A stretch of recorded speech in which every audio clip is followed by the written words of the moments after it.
لا حول ولا قوة إلا بالله العلي العظيم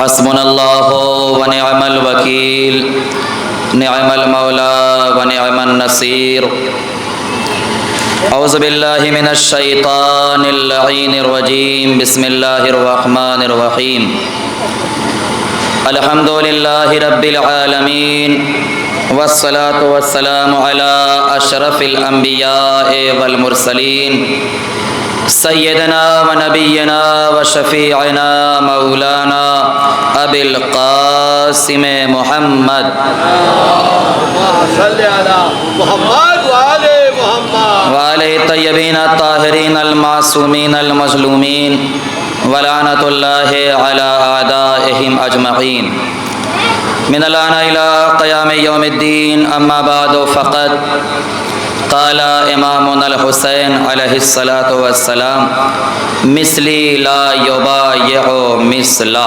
ایک صلوات پڑھیے بر محمد وآلہ صلی علی محمد وآلِ محمد. عزیزان گرامی، بزرگان مذہب و ملت، میں پہلے یہ عرض کر دوں کہ اس تقریر کے لیے اس حقیر کو 20 سے 25 منٹ کا وقت ملا ہے. اسی معینہ اور محدود وقت کے اندر آپ سے گفتگو کرنی ہے اور کچھ پیغامات بنام حسینیت، بنام عشق اہل بیت آپ تک پہنچانا چاہتا ہوں. خوش نصیب ہیں وہ انجمنیں کہ جو ماتم کرنے کے بعد بیٹھ کر ذاکر کی تقریر سنتی ہیں. بد نصیب ہیں وہ لوگ جو ماتم تو کرتے ہیں لیکن ذکر حسین سننے کو تیار نہیں. میرے مولا سجاد نے فرمایا کہ میرے بابا حسین پر رونا اور رولانا یہ جنت کی ضمانت ہے. اور خود مولا حسین نے فرمایا کہ دیکھو پہچانو کہ مثلی لا یبایع مثلہ، کہ مجھ جیسا انسان یزید جیسے انسان کی بیعت نہیں کر سکتا. بڑی تیزی سے لفظیں انشاءاللہ رواں دواں ہو جائیں گی. آئیے ہم سب مل کر کے اپنے مولا حسین سے پوچھتے ہیں کہ مولا یہ بتائیے آپ نے یہ کیوں کہا کہ مجھ جیسا انسان یزید جیسے کی بیعت نہیں کر سکتا؟ یزید کر لے، اب میرے مولا آپ بیعت کر لیتے یزید کی. تو میرے مولا نے مسکرا کے جواب دیا، سنو جب میرے باپ نے اس کے باپ کی بیعت نہیں کی. ذرا بیدار ہو کے سنیے بھائی، مجمع کی قلت اور کثرت تقریر یا مجلس کے کامیاب یا ناکام ہونے کی دلیل نہیں ہوتی ہے، بلکہ مجمع اگرچہ کم ہی ہو، بولنے والا ہو تو پڑھنے میں بھی مزہ آتا ہے، سننے میں بھی لطف آتا ہے. میرے مولا متقیان کا نہج البلاغہ میں یہ قول موجود ہے. میرے مولا کہتے ہیں بولو تاکہ پہچانے جاؤ. بھائی اب نہیں بولیں گے تو کب بولیں گے؟ میرے مولا کہتے ہیں بولو تاکہ پہچانے جاؤ. بولو، ہمارے پیغام بھائی اپنی پوری انجمن کی طرف سے اکیلے بولیں گے انشاءاللہ کہ بولو تاکہ پہچانے جاؤ. امام کی اس حدیث پر سب سے زیادہ عمل فرش عزا پہ ہوتا ہے. بھائی جملہ سنیے گا، جہاں ایک وقت میں خطیب بھی بولتا ہے، مجمع بھی بولتا ہے. ہائے ہائے ہائے، میں کیا کہہ رہا ہوں؟ جہاں ایک وقت میں خطیب بھی بولتا ہے، مجمع بھی بولتا ہے. فرق یہ ہے جب خطیب بولتا ہے تو پتہ یہ چلتا ہے سینے میں علم کتنا ہے، جب مجمع بولتا ہے تو پتہ چلتا دل میں علی کتنا.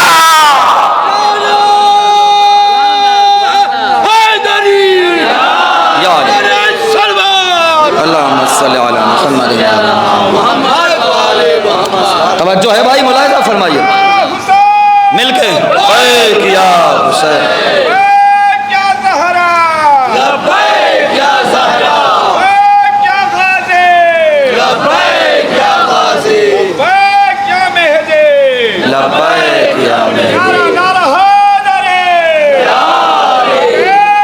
صلوات. اللہم صلی اہل بیت علیہم السلام اور شہداء کربلا علیہم السلام کے دشمن افغان، لانا بے شمار.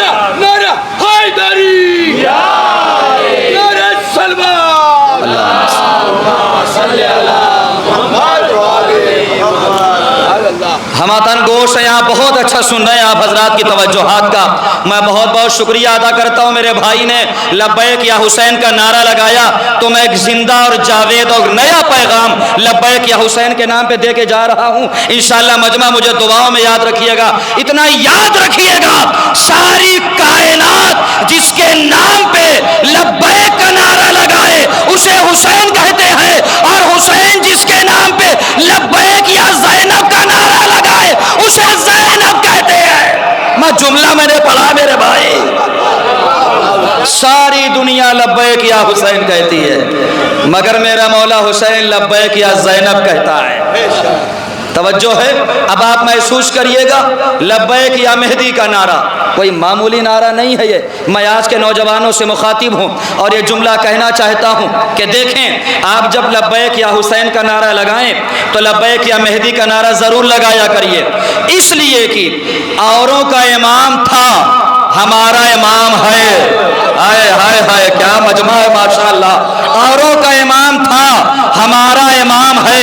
اور جب نعرہ لگایا کریں تو شرمایا نہ کریں، اس لیے کہ وہ قومیں اپنے پیر کا نعرہ لگا کے شرماتی ہیں جن کے پیر نے انہیں کسی میدان میں شرمندہ کیا ہو۔ یہ بہت بڑی بات میں نے کہی ہے، جس کے اماموں نے قوم کو کسی میدان میں شرمندہ کیا ہو وہ اپنے بزرگوں کا نام لینے میں ہچکچاتے ہیں، ڈرتے ہیں۔ تو لبیک یا مہدی کا نعرہ میرے نوجوان بھائیوں سننا اس لیے لگایا کرو کہ آج کے چند برس پہلے یہودی کی طرح سعودی کے بادشاہ نے یہ کہا تھا کہ تم بڑا تذکرہ کرتے ہو امام مہدی کا، آنے دو ہم ان سے مقابلہ کریں گے۔ میں لبیک یا مہدی پڑھ رہا ہوں، ذرا غور سے سننا، کیا کہا تھا؟ آنے دو ہم ان سے مقابلہ کریں گے۔ میں نے کہو عقل کے اندھے، اے بزدلوں کی اولادو، کرار کے مقابلے میں آنے کو کہہ رہے ہو؟ اما تم کیا میرے مولا کا مقابلہ کرو گے؟ پہلے میرے مولا کے 3 بیٹوں کا مقابلہ کر لو۔ بھائی بہت توجہ، خدا حسین کا واسطہ، میں نے کہا امام مہدی کا مقابلہ بعد میں کرنا، پہلے امام مہدی کے 3 بیٹوں کا مقابلہ کرو۔ پورے مجمع کی توجہ مسجد تک، کہنے لگا وہ کیا؟ میں نے کہا سن، امام مہدی کا ایک بیٹا وہ ہے جو نجف میں بیٹھا ہے۔ ہائے ہائے ابھی بھی چپ ہو آپ۔ ایک بیٹا وہ ہے جو نجف میں بیٹھا ہے، ایک وہ ہے جو ایران میں بیٹھا ہے، اور ایک وہ ہے جو لبنان میں بیٹھا ہے۔ پہلے تم سیستانی کا جواب لے کے آؤ، پہلے تم خامنائی کا جواب لے کے آؤ، پہلے تم حسن نصر اللہ کا جواب لے کے آؤ۔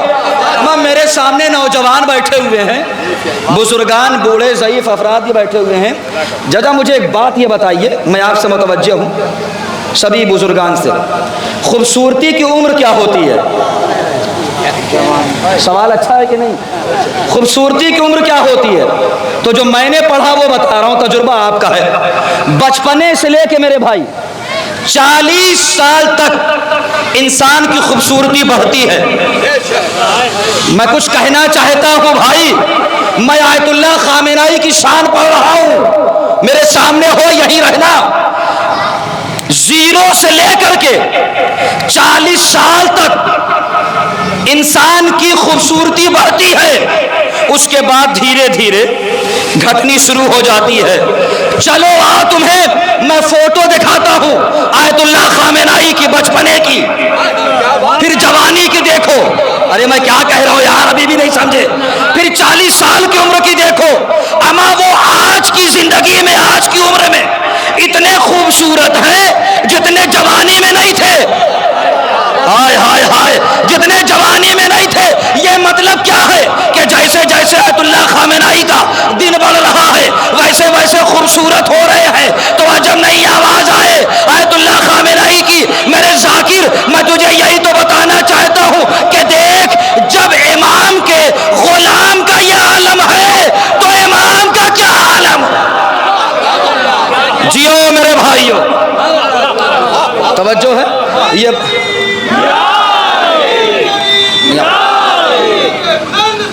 اللہم صلی اللہ،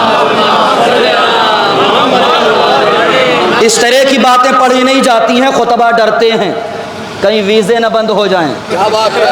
اما ویزا جب شہزادی لگا دیں گی تو کس میں ہمت ہے جو روک لے؟ بے شک۔ لیکن میں تو کھل کے پڑھتا ہوں الحمدللہ، وہ آپ کے سامنے نمایاں ہے۔ آئیے غازی عباس کا علم ہے، ایک جملہ صرف کرنا چاہتا ہوں، جو جملہ سمجھ جائے گا اس پہ میرا لاکھوں سلام۔ ایک اہل سنت بھائی نے کہا کہ شیعوں کے گھروں کی چھتوں کے اوپر عباس کا علم ہوتا ہے۔ میں بزرگوں سے توجہ چاہتا ہوں، شیعوں کے گھروں کی چھتوں کے اوپر عباس کا علم ہوتا ہے۔ میں نے کہا یہ نہ کہے، وہ کہہ رہا پھر کیا کہیں؟ میں نے کہا یہ نہ کہو کہ شیعوں کی چھتوں کے اوپر عباس کا علم ہوتا ہے، بلکہ یہ کہو کہ علم عباس کے سائے میں شیعوں کا گھر ہوتا ہے۔ اما جو علم اٹھاتے ہو وہ بولو بھائی۔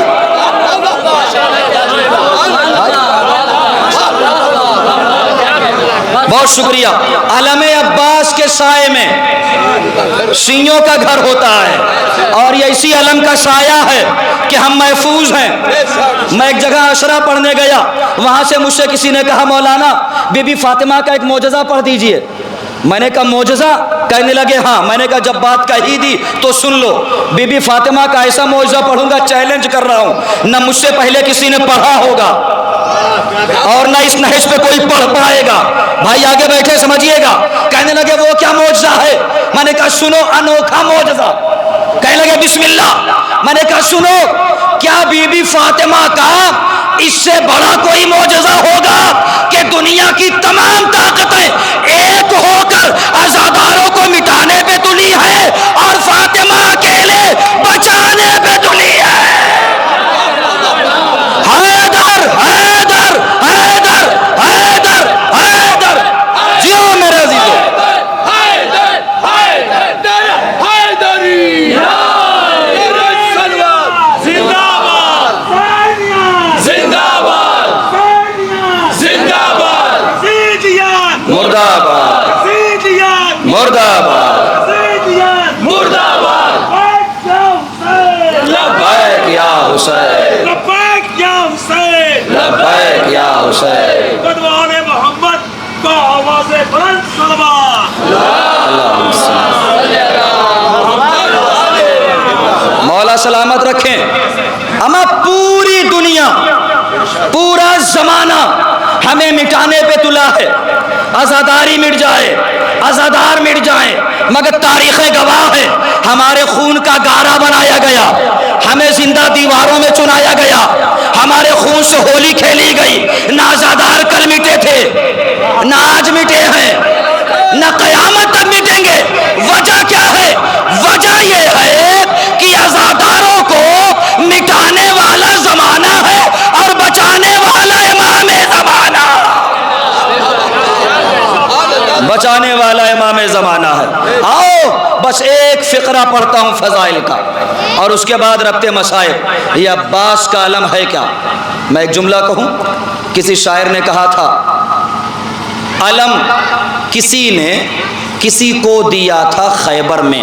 کیا بات ہے؟ سنیے گا، اب میں کچھ سوچ کے نہیں آیا ہوں کہ مجھے یہاں پڑھنا کیا ہے، علم عباس کی قسم کھا کے کہہ رہا ہوں، میں تقریر سوچ کے نہیں کرتا ہوں، جہاں چلی جائے صرف مصائب سوچتا ہوں۔ علم کسی نے کسی کو دیا تھا، کہنے والا شاعر اہل سنت تھا، وہیں پہ ایک شیعہ تھے، کہنے لگے آؤ پہلے گلے مل جاؤ، تم علم کی باتیں کر رہو تو علمدار تک بھی آ جاؤ گے۔ تو اس کے بعد کہنے لگے میاں اتنا تکلف کیوں کر رہے ہیں، اتنا شرما کیوں رہے ہیں، یہ کیوں اشارے میں باتیں کر رہے ہیں کہ علم کسی نے کسی کو دیا تھا خیبر میں، یہ کسی وسی کیا ہے؟ کیا بات ہے؟ کہنے لگے ہٹاؤ تکلفات کو، جیسے کھانا بے تکلف ہو کے کھاتے ہو ایسے ہی متا بھی اہل بیت کی بے تکلف ہو کے کیا کرو۔ کہنے لگے آپ کیا کہنا چاہتے ہیں؟ شیعہ بھائی نے کہا سنیے، یہ کسی کو ہٹائیے کہ علم کسی نے کسی کو دیا تھا خیبر میں، کہا پھر کیا کہا جائے؟ جاگ کے سننا، کہا یہ کہیے علم نبی نے علی کو دیا تھا خیبر میں۔ ہاں یہ زندہ معجزہ ہے۔ ایک جملہ کہوں، علی کی فضیلت پہ بولنا زندہ ہونے کی دلیل ہے، شیعہ ہونے کی دلیل نہیں ہے۔ میں نے پورا فقرہ پڑھ دیا قسم خدا کی۔ علی کی مدح میں بولنا شیعہ ہونے کی دلیل نہیں ہے، زندہ ہونے کی دلیل ہے۔ تو مصرع پورا کر دوں کہ علم نبی نے علی کو دیا تھا۔ اب میرے سامنے علم والے لوگ بیٹھے ہوئے ہیں، بولیے گا، علم نبی نے علی کو دیا تھا خیبر میں، وہ دن اور آج کا دن اب علم ہمارا ہے۔ وہ دن اور آج کا دن، خیبر کا دن اور آج کا دن۔ اب یہ علم کا دعویٰ کوئی اور نہ کرے، ہم اسی لیے تو کہتے ہیں علمدار بننا آسان ہے، وفادار بننا مشکل ہے۔ بھائی ایک ایک جملے میں بہت بڑی بڑی بات کر رہا ہوں۔ علمدار بننا آسان ہے، وفادار بننا مشکل ہے۔ دلیل یہ ہے کہ خیبر میں 39 دنوں تک جو لوگ گئے وہ خالی علمدار تھے، وفادار نہیں تھے۔ خالی علمدار تھے، وفادار نہیں تھے۔ جو 40ویں دن علم کو لے کے گیا اور پھر ایک ہاتھ میں علم ایک ہاتھ میں مرہب کا سر لے کے آیا، اس نے بتایا میں علمدار بھی ہوں، وفادار بھی ہوں۔ پھر ایک نے سوال کیا، مولانا 2 مہینے 8 دن جلوس اور کربلا کربلا کربلا، فائدہ کیا ہے؟ ہم نے کہا سنو، کربلا کا اور حسین کی قربانی کا سب سے بڑا فائدہ یہ ہے کہ آج اتنے لوگ یزید کے نام پہ جینے کو تیار نہیں ہیں جتنے حسین کے نام پہ مرنے کو تیار ہیں۔ اگر جملہ دھیرے پڑھا جائے تو اس کا مطلب یہ نہیں ہے اتنے لوگ یزید کے نام پہ جینے کو تیار نہیں ہیں۔ ایک رسالہ چھپتا ہے جس کا نام ہے شعائع عمل، لکھنؤ سے چھپتا ہے، اس میں میں نے یہ بات پڑھی آپ تک پہنچا رہا ہوں۔ ہمارے یہاں کے شیعہ عالم دین سیمینار میں گئے، میرے نوجوانوں میری تقریر تمہارے لیے، میں تو بزرگوں سے سیکھتا ہوں، یہ اپنے حصے کی داد اپنے دور کے ذاکر کو دے چکے ہیں، پھر بھی ان کا کرم ہے کہ میری حوصلہ افزائی کر رہے ہیں۔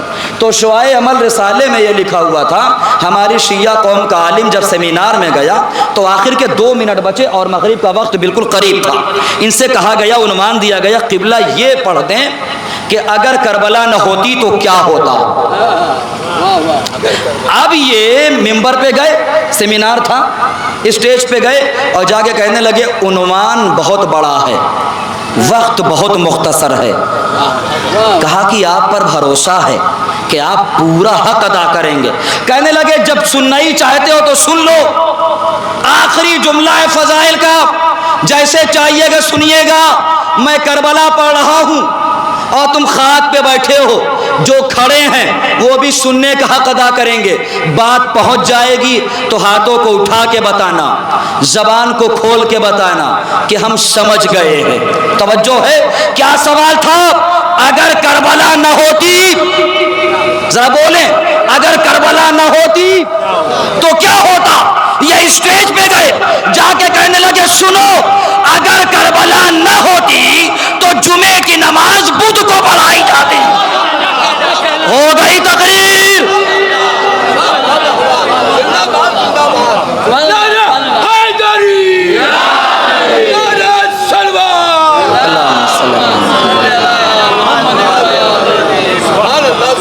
اگر کربلا نہ ہوتی تو جمعے کی نماز بدھ کو پڑھائی جاتی۔ اور دوسری بات کہنے لگے سنو، دوسرا فائدہ بھی سن لو، اگر کربلا نہ ہوتی تو صبح کی نماز 2 کے بجائے 4 پڑھائی جاتی۔ پڑھانے والے نے پڑھایا بھی اور مجمع تھا ہوشیار، لیکن کیونکہ صبح کے وقت ویسے بھی لوگ سوتے رہتے ہیں، صبح کی نماز کا معاملہ تھا، سوتے سوتے نماز پڑھتے پڑھتے مجمع جگا کہ انہوں نے تو 2 کے بجائے 4 پڑھا دی۔ پیچھے سے لقمہ دیا، سرکار 4 ہو گئی ہے۔ سرکار بھی اتنے سخی تھے، کہنے لگے کہ کہو تو 2 اور پڑھا دوں۔ یہ تھا اسلام کربلا سے پہلے۔ تصویر پہنچ گئی اسلام کی؟ قبلس کربلا، کربلا سے پہلے یہ اسلام تھا میرے دوستوں، میرے عزیزوں، میرے بھائیوں۔ اسی اسلام کو صحیح تصویر میں ڈھالنے کے لیے حسین کربلا آئے، یہ بتانے کے لیے کہ جو حدیں اور جو تعداد میرے نانا نے معین کی تھی ہر چیز کی وہی حد ہوگی اور ہر چیز کی وہی تعداد ہوگی. کسی کے من سے اسلام نہیں چلے گا, کسی کی مرضی سے دین نہیں چلے گا. اور پھر میرے مولا نے فقرہ کہا, اگر دین محمد میرے قتل کے بغیر نہیں بچ سکتا تو اے تلوارو آؤ مجھے ٹکڑے ٹکڑے کر ڈالو. اور پھر آئیے میں اس مجمع کو لے کر کے سرکار سید الشہداء مظلوم کربلا زہرا کے لال حسین کی خدمت میں چلوں. میں کہوں گا میرے مولا یہ بتائیے آپ کو کس طرح سے مارا گیا ہے. میرے مولا نے ایک جملے میں سارا مصائب پڑھا ہے. میرے مولا کہتے ہیں انا قتیل الابرار, مجھے رولا رولا کے مارا گیا, مجھے تڑپا تڑپا کے مارا گیا ہے. اس فقرے کا جملے کا مطلب آپ سمجھ رہے ہیں کیا ہے کہ مجھے رولا رولا کے مارا گیا, مجھے تڑپا تڑپا کے مارا گیا ہے. یعنی حسین کہنا یہ چاہتے ہیں مجھے کبھی قاسم کے ٹکڑوں پہ رولایا گیا, کبھی عباس کے لاشے پہ رولایا گیا, کبھی علی اکبر کے جنازے پہ رولایا گیا. ارے صرف یہی نہیں بلکہ جب کند خنجر چل رہا تھا تب بھی مجھے رولا رولا کے مارا گیا ہے. میں مولا سجاد تک آنا چاہتا ہوں لیکن ایک روایت مولا حسین کی پڑھوں گا, بہت سخت روایت ہے. اگر کسی کو تکلیف زیادہ پہنچ جائے تو مجھے معاف کر دینا. سن لو خالی کہ حسین نے کیوں کہا کہ مجھے رولا رولا کے مارا گیا ہے. اگر رونا آ جائے نا تو زہرا کی وہ بات یاد رکھنا, میرے لال حسین پہ ایسے رویا کرو جیسے کوئی بوڑھی ماں اپنے نوجوان کی میت پہ روتی ہے. شمر نے امام کو کتنے وار میں ذبح کیا تھا؟ ایک وار میں 12 ضربوں میں امام کا گلا کاٹا ہے. میں آپ سے ایک سوال کروں, میں یہ چاہتا ہوں کہ آج میرا نوجوان مجمع بھی رو کے بتا دے حسین کے نام پہ کہ شیعہ قوم کے نوجوان کیسے روتے ہیں. جملہ سن لو عزادارو, ایک سوکھا ہوا گلا کاٹنے کے لیے زیادہ سے زیادہ کتنے وار کی ضرورت ہے؟ میرا یہی سوال مصائب ہے. ایک سوکھا ہوا گلا کاٹنے کے لیے زیادہ سے زیادہ 1 وار, زیادہ سے زیادہ 2 وار, زیادہ سے زیادہ 3 وار. روایتیں بتاتی ہیں عزادارو کہ مولا حسین کا سوکھا ہوا گلا 1 وار میں نہیں 12 ضربوں میں کاٹا گیا. وجہ سن لو, برداشت کرو گے کہ 12 ضربوں میں حسین کا گلا کیسے کٹا. شمر ملعون سے کسی نے پوچھا یہ بتا آخر تو نے سوکھے ہوئے گلے کو 12 ضربوں میں کیوں کاٹا. میری ماں بہنیں بیٹھی ہوئی ہیں, یہی رونق ازاں ہے, یہی رونق ازاں ہے. عزادارو میرا جملہ پہنچنا چاہیے. شمر ملعون کہتا سنو, حسین کا سر کاٹنے سے پہلے میرے دل میں یہ تمنا تھی کہ حسین کو اس طرح سے ماروں کہ حسین رو رو کے شہید ہو, حسین تڑپ تڑپ کے شہید ہو. کہا پھر تو نے کیا کیا؟ کہا کربلا پہنچنے سے پہلے جہاں جہاں مجھے پتھر نظر آتا تھا وہاں پر میں خنجر کو مارتا جاتا تھا, وہاں پہ میں خنجر کو مارتا جاتا تھا. کہا کیوں؟ کہا تاکہ خنجر میرا اتنا کند ہو جائے کہ حسین کا گلا دھیرے دھیرے کٹے. جتنی آرام سے حسین کا گلا کٹے گا اتنا زیادہ حسین. جزاک اللہ, مولا تمہیں سلامت رکھے, میری ماں بہنوں کی گودیاں آباد ہو, شہزادہ علی اصغر کے صدقے میں بے اولاد صاحب اولاد ہو جائے. جملہ سن لو عزادارو, وہ ملعون آگے بڑھا, اس نے حسین کا سر کاٹا. جب اس نے حسین کا سر کاٹ لیا, میری طرف دیکھنا میں اشارہ کر رہا ہوں, تو اس نے حسین کا سر یوں ہاتھ میں لیا اور ہاتھ میں لینے کے بعد یوں فضا میں بلند کیا. فضا میں بلند کر کے میرے بھائی جانتے ہیں کیا کہتا ہے وہ؟ فضا میں بلند کر کے کہتا ہے دیکھو مجھے میرا انعام دو, میں نے حسین کو مار دیا.